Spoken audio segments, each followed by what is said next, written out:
Fala, meu povo, bora para mais um vídeo, mais um react aqui. Imprensa militante dando chilique surtadíssima com a prisão do ex-presidente Bolsonaro. Eles estão tentando de todas as formas tirar o público. Estão com medo do ano que vem, porque o Barbudinho não tem mais ninguém ao lado dele, né? É só os comprados. Eles estão falando que os bolsonaristas acabaram. Veremos. Se deixarem o negócio rolar dentro do que tem que rolar, a gente vai ver isso aí. Já deixa aí o seu comentário se realmente vocês abandonaram o capitão ou se vai partir para outra, para a gente ver se é verdade o que a imprensa militante está dizendo. Do ex-presidente Jair Bolsonaro. Acho que Joel fala um pouco sobre isso e eu vou nessa mesma direção. Bolsonaro, alguns fatores, né?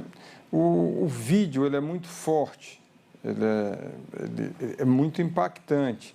Impactou nessas lideranças, porque quando sábado de manhã, todo mundo estava se preparando para um discurso de vitimização. A gente começa a acionar todo mundo, né? E eu via, e alguns se manifestaram em relação a essa vitimização. Porque não pode se manifestar de forma religiosa, na vigília e tal. E o ministro Flávio Dino vai muito além, explica exatamente as consequências daquela vigília, que não era uma vigília inocente. Isso é um ministro da Suprema Corte, você já tinha o ministro Alexandre de Moraes, também nesse mesmo sentido.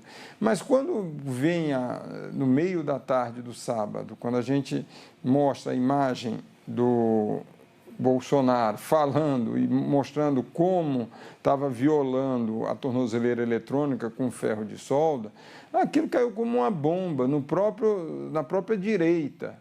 Mesmo os aliados bolsonaristas mesmo, que eles perdem um discurso, ou seja, não dá para defender o indefensável.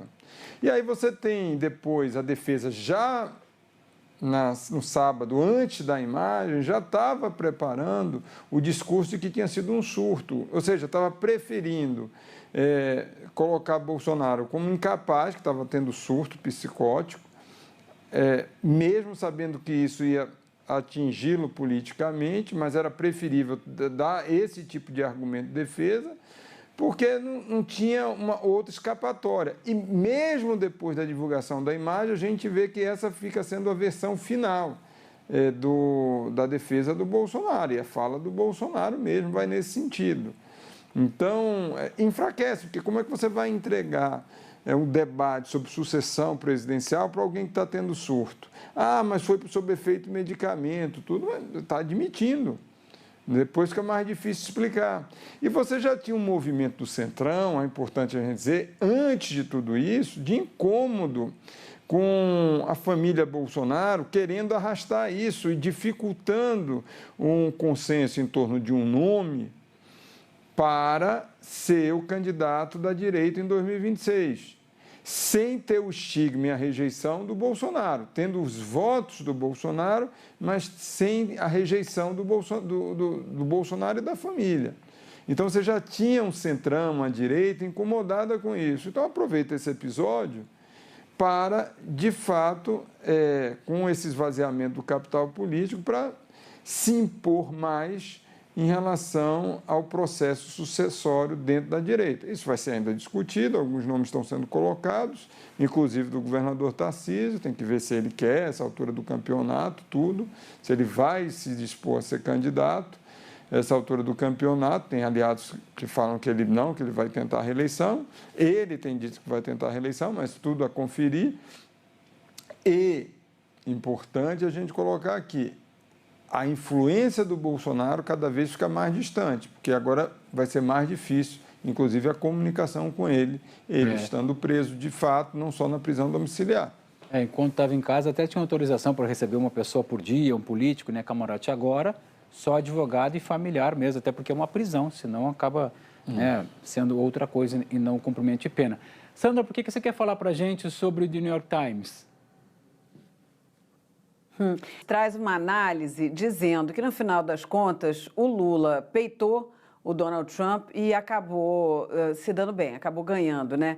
É um artigo escrito pelo Jack Nickas, ele hoje é chefe do escritório do New York Times na Cidade do México, mas ele morou 4 anos no Rio de Janeiro, então ele entende muito do que acontece no Brasil, de toda a mecânica, e acompanhou a questão das tarifas contra o Brasil, aquela carta que os Estados Unidos mandaram no fim de junho, explicando por que queria impor tarifas de 50% ao Brasil e dizendo que lá atrás Donald Trump tinha escrito uma carta mal criada para o Lula dizendo que exigia, que era uma perseguição política, que exigia que acabasse o processo contra o ex-presidente Jair Bolsonaro. E quando foi perguntado no sábado o que ele achava da prisão de Bolsonaro, ele só falou assim, too bad, too bad. Ou seja, ai, que chato, ai, putz, que péssimo, tal. Ou seja, ele não demonstrou o que ele demonstrava antes, que era uma aliança com o ex-presidente, que chegou a ser chamado de Trump dos trópicos, e pelo contrário, ele deixou tudo para lá, e aí o jornal, o Jack Nickas, ele explica, né, uma análise que o New York Times faz, e o Jack Nickas, ele explica o seguinte, olha, o que aconteceu? Ele faz aquele histórico que a gente acompanhou muito por aqui. Houve a imposição dessas tarifas de 50%, o presidente Lula não baixou a cabeça, disse que as instituições brasileiras estavam funcionando, que o ex-presidente Jair Bolsonaro teve todo o direito à ampla defesa, à presunção de inocência, que o processo transcorreu normalmente, como prevê a Constituição do Brasil, e não fez as concessões exigidas por Donald Trump. E lá na frente, o capital político de Lula acabou sendo beneficiado por tudo que aconteceu, o fato de ser o filho do ex-presidente Jair Bolsonaro, Eduardo Bolsonaro, que mora aqui nos Estados Unidos, que fez toda essa pressão sobre o Departamento de Estado e o governo Trump para que houvesse a imposição de tarifas que são negativas para a economia brasileira, afinal de contas, quem é brasileiro deve torcer pelo Brasil, né? E aí ele fala que, no final das contas, o que acaba acontecendo é que o tiro saiu pela culatra, porque acabou sendo pior para Eduardo Bolsonaro, que agora é investigado por conta disso, e para Jair Bolsonaro, que, segundo o cálculo do Jack Nickas, acabou tendo uma pena maior sendo decretada dentro desse julgamento de tentativa de golpe, também por temor relacionado a essa pressão de Donald Trump. Ou seja, deu tudo errado para eles e quem saiu fortalecido foi o presidente Lula. Diga, Joel.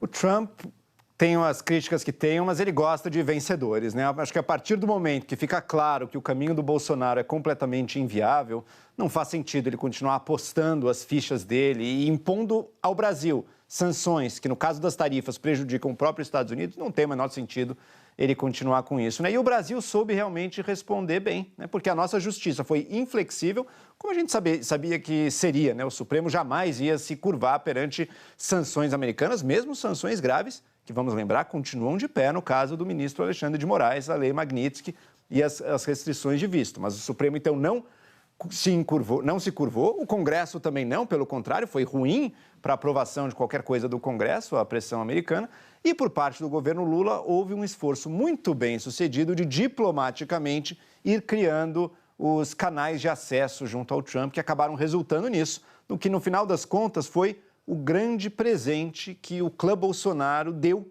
para o governo Lula. Primeiro, ao abraçar a bandeira americana acima da bandeira brasileira, ou seja, deram o patriotismo de presente para o governo. E segundo, agora que o Lula trouxe já o fim do tarifaço para uma série de itens, trazer o Lula como aquele que solucionou um problema que o Eduardo Bolsonaro ajudou a criar. A pauta agora é tensão no Caribe. O cartel de Los Soles, na Venezuela, foi incluído pelos Estados Unidos na lista de organizações terroristas internacionais.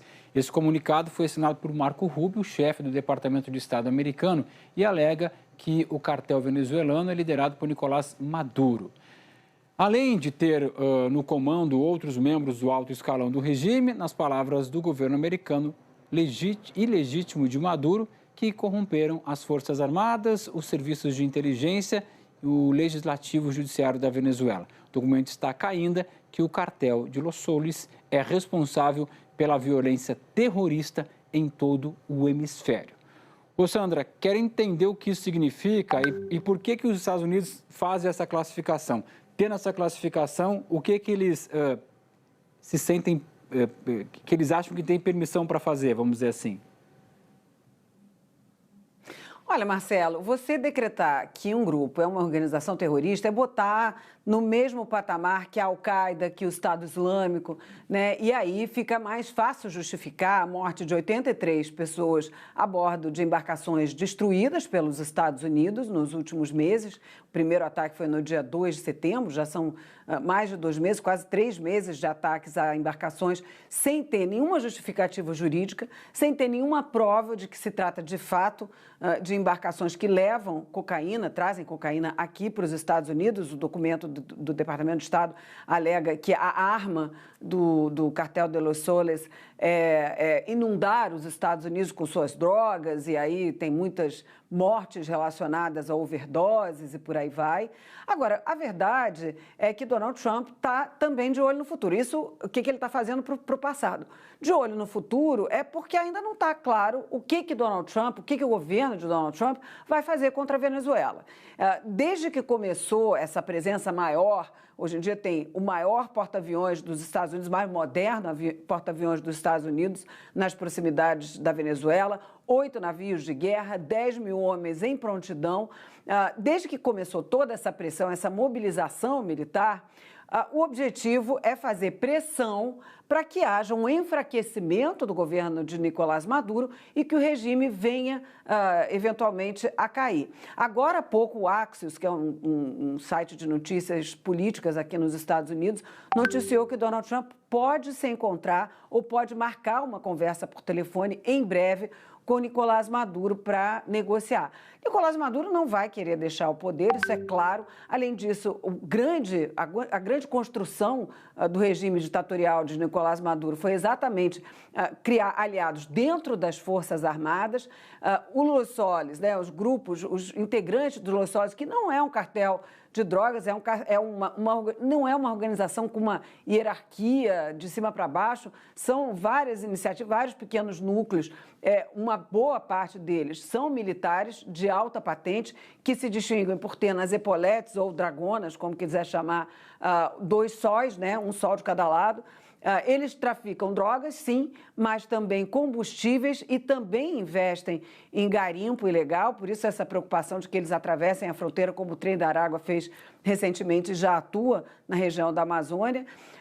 Mas não é um grupo formado que possa se caracterizar como uma organização terrorista. O fato é que Donald Trump está se cercando para ter uma justificativa também lá na frente, caso decida, de fato, atacar algumas instalações militares da Venezuela. Mas o grande objetivo de Donald Trump é que o regime de Nicolás Maduro acabe e provavelmente uma ação militar mais incisiva vai ser descartada ao longo do tempo, porque Donald Trump dizia que não queria mais se meter na vida de ninguém. Se elegeu com essa plataforma de menos interferência em outros países. Agora vai lá e está se metendo em tudo. É complicado, Marcelo. Ele não vai ter apoio aqui nos Estados Unidos para isso.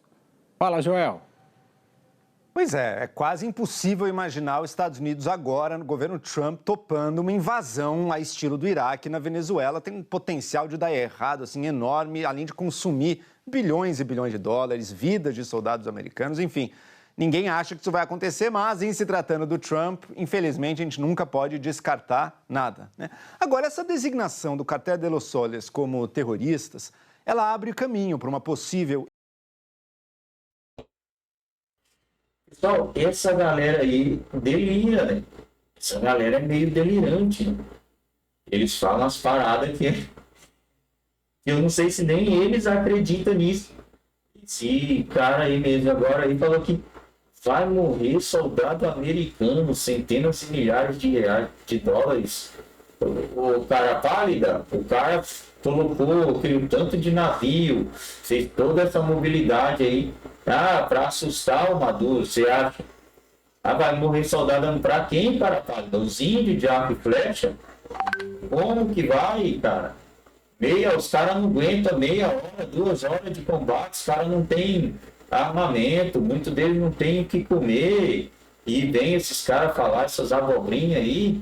O Barbudinho venceu, Donald Trump, ele ganhou, o judiciário ganhou o quê? Os caras estão sancionados, o cara está sancionado na magnífica esposa O outro está com um apartamento de 22 milhões, que ele não pode pisar mais lá no país. Ganhou o quê, cara? Ganhou na onde? A única coisa que eu estou vendo que aconteceu é que o Donald Trump, nesse momento, precisou recuar, porque a popularidade dele caiu no país dele. E aí ele vai ter que fazer alguma coisa para estar revertendo essa situação. Mas ganhou, o Barbudinho ganhou nada, tem nada ganho, não. Esses caras são malucos. A popularidade do Bolsonaro caiu na onde, cara? Só aumentou. Caiu na onde? O que é isso aí? É para chegar lá no dia da maquininha e ter uma justificativa? Vocês estão criando a narrativa. Vamos criar a narrativa que aí vai chegar no dia das maquininhas, a gente vai poder falar, olha, o Bolsonaro caiu a popularidade dele por causa disso e disso.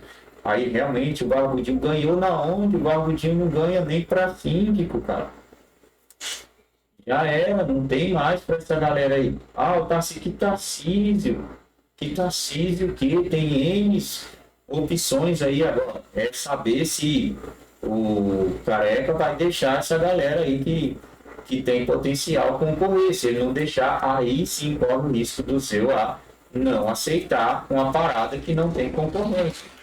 Se não tem concorrente, não existiu de partida de futebol. Como que vai ter uma partida, um jogo, sendo que o outro time não pode entrar em campo? É WO. Os caras querem ganhar o jogo por WO, porque eles não têm capacidade de ganhar dentro do ringue, né? Eles querem ganhar de WO, porque dentro do ringue eles sabem que ele perde. Porque todo mundo, não se ganha, não se toma, um pode falar, o outro não pode. É a imprensa, inventando coisa, isso aí não é jogo. Isso aí não é ganhar. Isso está longe de ganhar. Isso é bandidagem, né? Isso não é vencer nada. Está muito longe mesmo.